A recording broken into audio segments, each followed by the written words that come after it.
HTML এর এই ক্লাসটিতে তোমরা নতুন দুটি জিনিস শিখতে পারবে, অর্থাৎ খুবই গুরুত্বপূর্ণ একটি ক্লাস।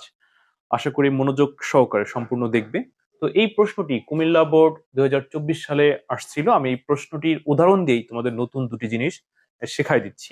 এর আগেও আমি বিভিন্ন ভাবে মানে পার্ট বাই পার্ট তোমাদের সাহায্য করার চেষ্টা করেছি, কারণ ধরো এটা কুমিল্লা বোর্ড 2024 সালে এসেছিল। তোমাদের পরীক্ষায় কিন্তু এরকম আসবে, হয়তো হুবহু আসবে না, কিন্তু যদি তুমি বেসিক জানো তাহলে যেভাবে প্রশ্ন আসুক অবশ্যই কিন্তু পারবে। তো বেসিক ক্লাসগুলো কিন্তু পূর্বে সাজিয়ে সাজিয়ে তোমাদের সাপোর্ট দেওয়ার চেষ্টা করছি।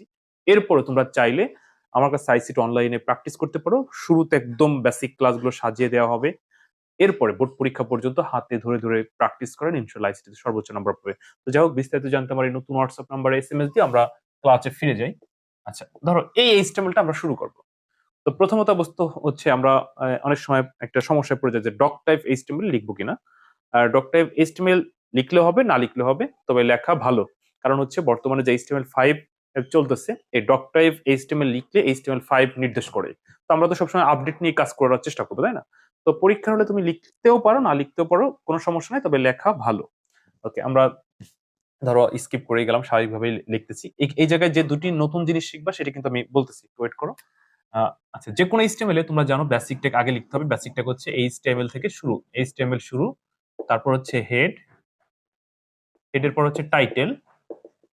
টাইটেলের বিষয়টা হচ্ছে এই এইচটিএমএলটা আমাদের কোনো নামে সেভ করতে বলছে কিনা। এই কুমিল্লা বোর্ড 2024 সালে যে প্রশ্নটি আসছে সেখানে কিছু বলে নাই। আমরা যে কোনো নামে সেভ করতে পারি। আমরা ধরো টেবিল নামে সেভ করলাম টাইটেলটা, টেবিল টাইটেল শেষ। ওকে, এরপরে হেড শেষ, তারপর বডি শুরু, অর্থাৎ যে কোনো এইচটিএমএল এ এইটুকু হচ্ছে বেসিক ট্যাগ লিখা লাগবে। তারপর আমরা উদ্দীপকটা লক্ষ্য যদি করি, উদ্দীপকে দেখতে পাচ্ছি একটা টেবিল আছে। এবার আমরা টেবিলের উপরে কিছু নাই, যদি কিছু থাকতো তাহলে ক্যাপশন দিতাম, যেহেতু কিছু নাই তাহলে আমরা সরাসরি টেবিলে হাত দিব। তো লিখবো টেবিল বর্ডার। এই যে জিনিসটা দেখো, লক্ষ্য করো, এই জায়গা হচ্ছে নতুনত্ব, যে টেবিল বর্ডার সমান সমান ডাবল ইনভার্টেড কমা 1। এর আগে আমি তোমাদেরকে এইভাবে শিখাইছি, কিন্তু তোমরা অনেকে আমাকে প্রশ্ন করেছো যে স্যার বিভিন্ন বইতে সেল স্পেসিং লেখা দেখি, এটা কি? আচ্ছা, ওকে, টেবিল বর্ডার এই পর্যন্ত তো তোমরা জানো। এবার আসো সেল স্পেসিং। এটার কাজ হচ্ছে মানে এই যে যে দাগগুলো দেখতে পাচ্ছ, এই দাগের ভিতরে আবার কতটুকু ফাঁকা থাকবে। আমরা দেখতে পাচ্ছি যে টেবিলটায় কোনো প্রকার ফাঁকা নাই, জাস্ট নর্মাল একটা টেবিল আছে। তো সেক্ষেত্রে সেল স্পেসিং 0 লিখবো। কত লিখবো? 0। আচ্ছা, ধরো যদি এখানে তুমি সেল স্পেসিং 5, 10 বা কোনো একটা সংখ্যা বসাও, তখন এই টেবিলের এই দাগগুলো মানে আরেকটা একটু ফাঁকা ফাঁকা ফাঁকা ফাঁকা দেখাবে। যেমন তুমি যদি অ্যাপস দিয়ে কোনো এইচটিএমএল করো তখন কিন্তু নিজে প্রমাণ করতে পারবে। তো সাধারণত আমরা এগুলো লিখি না, আমরা জাস্ট টেবিল বর্ডার দিয়ে এইচটিএমএল করা শুরু করে দিই, এবং স্যাররা বা যারা তোমাদের খাতা দেখবে তারাও ওইভাবে তোমাদেরকে মার্ক দিয়ে দেয়। কিন্তু যদি একদম প্রপারলি সুন্দর করে তুমি এইচটিএমএল উপস্থাপন করতে চাও, সেক্ষেত্রে লেখা ভালো। তো তোমরা আজকের পর থেকে যদি কখনো কোনো টেবিলের এইচটিএমএল করো, যদি দেখো যে টেবিলের ভিতরে ডাবল ডাবল দাগ দেওয়া নাই, তাহলে এরকম সেল স্পেসিং 0 লিখে দিবা। তো একটা গেল নতুন, আরেকটা বিষয় আসবে নতুন। ওকে, আচ্ছা, তো টেবিল বর্ডার সমান সমান ডাবল বেড কমা, তারপর হচ্ছে সেল স্পেসিং 0। টেবিল বর্ডারের কাজ হয়ে গেলে এবার আমরা প্রথম সারির কাজ করবো। প্রথম সারিতে দেখতে পাচ্ছি টিয়ার। আচ্ছা, মানে প্রথম সারি যে আমরা টিয়ার দিয়ে শুরু করলাম, দেখতে পাচ্ছি বাংলাদেশ লেখা। তো বাংলাদেশ লেখাটি কয় ঘর দখল করেছে দেখো, 1 ঘর, 2 ঘর, 3 ঘর কলাম আকারে দখল করে আছে। তো এটার জন্য তুমি কি লিখবা? এরকম লিখবা, টিএইচ দিয়ে এটা লিখতে পারো, টিএইচ কল স্পেন, কল স্পেন 3। এবার বাংলাদেশ কিন্তু মাঝে আছে, মাঝে থাকলে কি লিখতে হবে? Align centre, ALIGN, align centre কি আছে? বাংলাদেশ। যদি যেভাবে থাকে ওইভাবে তুমি লিখবে। যেমন এখানে বড় হাতের আছে, তুমি কিন্তু বড় হাতেরই লিখবা। যদি ছোট হাতের থাকতো ছোট হাতে তুমি লিখতা। বুঝতে পারছো? মানে যেভাবে থাকবে ওইভাবে তুমি লিখবা, তারপর টিএইচ শেষ। তোমাদের প্রথম সারির কাজ হয়ে গেল। এরপর আমরা দেখো, দেখতে পাচ্ছ, এরপর আমরা দ্বিতীয় সারিতে হাত দিব টিয়ার শেষ করে। তো দ্বিতীয় সারিতে আমরা কি দেখতে পাচ্ছি? দ্বিতীয় সারিতে দেখতে পাচ্ছি একটা ছবির কাজ আছে, আর হচ্ছে এইচ ডিভিশন। তো এই টেবিলটায় কয়টা সারি আছে এটা তোমাকে বুঝতে হবে। 1টা, 2টা, 3টা, 4টা, অর্থাৎ এই টেবিলে 4বার টিয়ার হবে, 4বার টিয়ার শেষ হবে। আমরা দ্বিতীয়টার জন্য যখন আবার কাজ শুরু করলাম, তো আমরা প্রথমেই দেখতে পেলাম একটা ছবি আছে। তো ছবিটা আবার 3 ঘর রো আকারে দখল করে আছে, তাহলে কি হবে বলতো? এরকম হবে টিডি রো স্পেন। রো স্পেন কয় ঘর? 3 ঘর দখল করে আছে। 3 ঘর লিখলাম।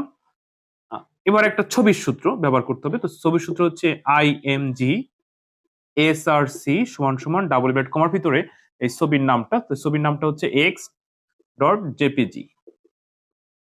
ওকে, এবার ওয়াইড হাইট যদি বলা না থাকতো তাহলে না লিখলে হইতো, যদি বলা থাকে তাহলে অবশ্যই লিখতে হবে। তো ওয়াইড হাইট আমরা কিভাবে লিখবো? এরকম লিখবো WIDTH। তোমাদের প্রশ্ন স্যার ওয়াইড কোনটা? মনে রাখবো সবসময় প্রথমটা হচ্ছে ওয়াইড, পরেরটা হচ্ছে হাইট ACIGHT, হাইট হচ্ছে 60। তো ছবি শুধু শুরুই হয়, কখনো শেষ হয় না, এটাকে বলা হয় এমটি ট্যাগ, অর্থাৎ শুরু আছে, ওপেনিং আছে, ক্লোজিং নাই। আর তারপর আমাদের কাজ কি? টিডি শেষ করা। ছবির কাজ হয়ে গেল। তো এই দ্বিতীয় সারিতেই, ওই যে দ্বিতীয় টিয়ারের মধ্যেই আমরা দেখতে পাচ্ছি সরি এক্স ডিভিশন আছে। তো এক্স ডিভিশন তোমার মাঝে নাই, পাশ থেকে শুরু হয়েছে, তো এটার জন্য আমাদের কোনো ঝামেলা নাই। শুধু এক্স ডিভিশন কলাম আকারে 2 ঘর দখল করছে, এই জন্য টিডি কলেস্পেন। টিডি কলেস্পেন কয় ঘর দখল করছে? 2 ঘর। কে দখল করছে? X division. যদি মাঝে থাকতো তাহলে আমরা অ্যালাইন সেন্টার লিখতাম, যদি ডানে থাকতো তাহলে অ্যালাইন রাইট লিখতাম। কিন্তু যদি মানে যে পাশ থেকে তুমি লেখা শুরু করো, ওই পাশ থেকে শুরু হলে অ্যালাইন লেফট, কিন্তু অ্যালাইন লেফট লেখা লাগে না, সাধারণত অটো চলে আসে। তো সেই ক্ষেত্রে আমরা লিখলাম না, আমরা সরাসরি দিয়ে দিলাম X division. X division. Okay, আচ্ছা, এবার টিডি শেষ। আমাদের দ্বিতীয় ঘরের কাজ যখন হয়ে গেল, দ্বিতীয় ঘরের টিয়ারটা শেষ। এবার আমরা তৃতীয় সারিতে যাব। তো তৃতীয় সারিতে দেখতে পাচ্ছি এম আর এস আছে। এম এই পাশ থেকে শুরু হয়েছে, অর্থাৎ বাম থেকে শুরু হয়েছে, আর এস কিন্তু ডানে চলে গেছে। তাহলে এই জায়গাটা কেমন হবে একটু দেখো। আবার টিয়ার শুরু, এই জায়গায় আমরা লিখবো টিডি এম, কোনো প্যাচ ঘোষ নাই, কোনো ঘরটর দখল করে নাই, টিডি শেষ। আচ্ছা, এরপর আবার এস, এস এর বেলায় তোমার কি লিখতে হবে? এস এর বেলায় লিখতে হবে টিডি অ্যালাইন, ALIGN অ্যালাইন রাইট। কারণ কে বলতো? ওই যে ডান সাইডে চলে গেছে, মাঝে নাই, মাঝে থাকলে সেন্টার হইতো। আচ্ছা, KS TD শেষ। আর দেখা যাচ্ছে ক্যামেরায় নাকি নিচে চলে গেছে? আমি একটু দেখি তো। না, আরেকটা লাইন লেখা যাবে। আচ্ছা, এরপর আবার টিয়ার শেষ। লাস্টের ঘরের জন্য আবার টিয়ার শুরু। এইচ আছে আবার কিন্তু ডানে, তাহলে এইচ এর জন্য তোমার কি করতে হবে? লিখতে হবে TD ALIGN রাইট। এই যে দেখো, নতুন বলছিলাম, এই ক্লাসটিতে নতুন 2টি জিনিস শিখতে পারবা, একটু ওয়েট করো। আচ্ছা, রাইট, তারপরে এইচ, টিডি শেষ। এবার একটা ফাঁকা ঘর আছে, আমি তোমাদেরকে এর আগে শিখাইছিলাম যে ফাঁকা ঘরে শুধু টিডি লিখে টিডি শেষ করে দিবা, কিন্তু এটা এটা একদম মানে একেবারেই সঠিক না, কারণ আমরা ধরো এভাবে লিখলে হয় অ্যাপসে, কিন্তু সব অ্যাপসে না। যদি তুমি একদম সঠিক প্রপারলি উপস্থাপন করতে চাও, তো সেক্ষেত্রে ফাঁকা ঘর, যদি কখনো ফাঁকা ঘর থাকে, সেখানে তুমি লিখবা হচ্ছে অ্যান্ড অপারেটর দিয়ে এনবিএসপি দিয়ে সেমিকোলন দিয়ে তারপর টিডি শেষ করবা। তো আজকের ক্লাসে এই সেল স্পেসিং আর হচ্ছে এনবিএসপি, এই ফাঁকা ঘরের জন্য যেটা লেখা লাগবে সেটা আমি তোমাদেরকে শিখালাম। এটা কি দেখতে পাচ্ছ? আমি একটু একটু ক্যামেরা একটু নিচে করে দিয়ে দাও।